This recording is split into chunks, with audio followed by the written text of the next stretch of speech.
अच्छे कर्मों का फल अच्छा होता है और बुरे कर्मों का फल बुरा होता है। ये बात नीमच जिला मुख्यालय की टाउन हॉल में आज गीता दिवस के अवसर पर अंतर्राष्ट्रीय गीता महोत्सव के आयोजन के दौरान नगरपालिका अध्यक्ष स्वाति चोपड़ा ने कही। इस अवसर पर एसडीएम ममता खेड़े ने कहा कि गीता भारतीय मेधा का प्रसाद है। गीता का सार हमको जीवन जीना सिखाता है। गीता के उपदेश हर दौर में प्रासंगिक है। कार्यक्रम को जिला जनपद अध्यक्ष शारदा धनगर, इंस्कॉन के रघुनाथ प्रसाद प्रभु जी, मानव अधिकार आयोग के सदस्य भानु दवे और भाजपा के वरिष्ठ नेता नीलेश पाटीदार ने भी संबोधित किया। वक्ताओं ने कहा कि भारत का कल्चर जानना है तो गीता पढ़िए। गीता की बड़ी महिमा है। यह हमें कर्मयोगी और कर्तव्य योगी बनने का बोध कराती है। इस अवसर पर मुख्यमंत्री डॉक्टर मोहन यादव की अध्यक्षता में लाल परेड ग्राउंड भोपाल में आयोजित मुख्य कार्यक्रम का सीधा प्रसारण दिखाया गया। मुख्यमंत्री ने लाडली बहना योजना और सामाजिक सुरक्षा पेंशन योजना के हितग्राहियों के खाते में सिंगल क्लिक से राशि का अंतरण किया। जिला प्रशासन एवं नगर पालिका परिषद नीमच द्वारा आयोजित कार्यक्रम में श्रीमद् भागवत गीता पाठ, श्री कृष्णा आधारित भजन और गायन की संगीतमय प्रस्तुति और चित्र प्रदर्शनी भी आयोजित की गई। इस अवसर पर वंदना खंडेलवाल, राकेश किलोरिया, किरण शर्मा, जिला पंचायत के प्रभारी सीईओ अरविंद डामोर, सीएमओ महेंद्र वशिष्ठ, जिला शिक्षा अधिकारी सीके शर्मा आदि मंचासीन रहे। कार्यक्रम का संचालन विजय बाफना ने किया। कार्यक्रम में बड़ी संख्या में छात्र छात्राएं, शासकीय कर्मचारी और गणमान्य नागरिक मौजूद रहे। कार्यक्रम के अंत में इस्कॉन द्वारा प्रसादी वितरण किया गया। खास ग्रंथ है क्योंकि ये भारतीय मेधा का प्रसाद इसे समझा जाना चाहिए और गीता हमें व्यक्ति के रूप में सतत उन्नयन और एक समाज के रूप में एक सतत और सक्रिय समाज बनाने के लिए प्रेरणा देती है। गीता जयंती बड़े व्यापक स्तर पर मनाई जा रही है। ये एक नई प्रेरणा है कि हम सब गीता से प्रेरणा लें, सतत और अनासक्त क्रम का आज नगरनाल में किस प्रकार आयोजन रखा गया है, किस प्रकार से उत्सव मनाया गया है? गीता जयंती समारोह मध्य प्रदेश शासन मना रहा है और उसी संदर्भ में गीता की पुनर्व्याख्या, इस पर सतत विचारण के लिए समाज के अलग अलग वर्ग, प्रतिनिधिगण, धार्मिक प्रतिनिधिगण और शिक्षाविद और इन्होंने गीता के बारे में गीता के उपदेश को आज के दौर में कितना प्रासंगिक मानती हैं? गीता सतत प्रासंगिक ग्रंथ है क्योंकि यह जीने के गुण सिखाती है। हमें एक व्यक्ति के रूप में निरंतर परिष्कृत करने के लिए और खुद को हमेशा एक जाज्वल्यमान आत्मा बनाने के लिए महान मानवतावाद है, जहाँ जीव मात्र को ईश्वर का अंश समझा जाता है और इस संदर्भ में सतत जब तक मानवता है, गीता सतत प्रासंगिक है। तो क्या कुछ कहेगा इस अवसर पर?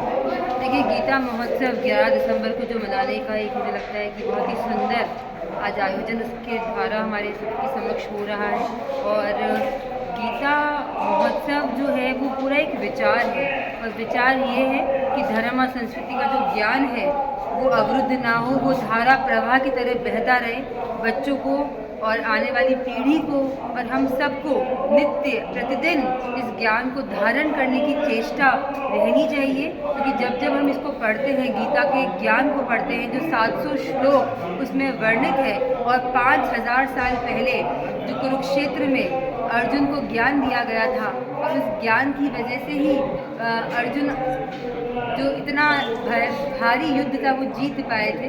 तो जीवन की जो युद्ध है उसमें अगर जीतना है तो गीता का ज्ञान बहुत ज़रूरी है, धर्म ज़रूरी है, संस्कार ज़रूरी है और सही वक्त पे सही फैसला लेना ज़रूरी है। कर्म किए जा फल की इच्छा मत कर, यही एक जो गीता का उपदेश है उसमें हज़ारों बातों का संकलन है कि हम अपने अच्छे कर्म करते रहें और अच्छे कर्म के फल अच्छे होते हैं और बुरे कर्म के फल बुरे ही होते हैं। जी, किस प्रकार का आयोजन किया गया है? हरे कृष्णा।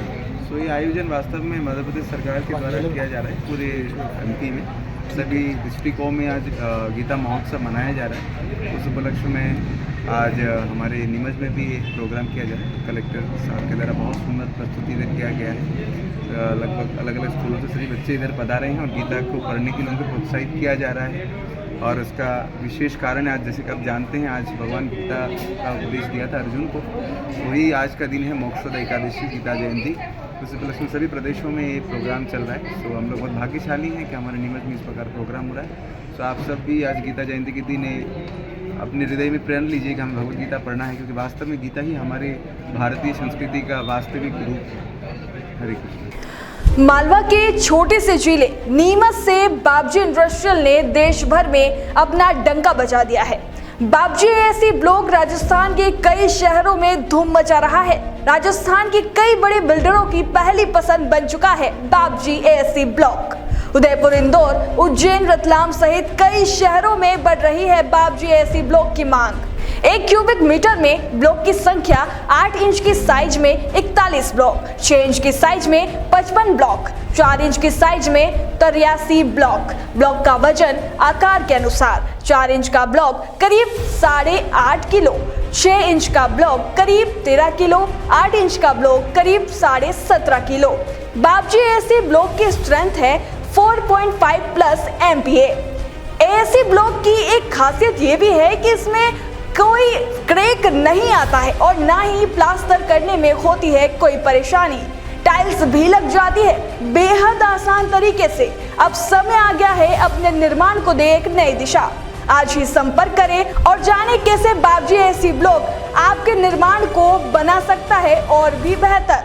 बाबजी industrial private limited, Jhanjharwada, Neemuch, Madhya Pradesh. Contact number 9238573652, 7869716052, 9589506052।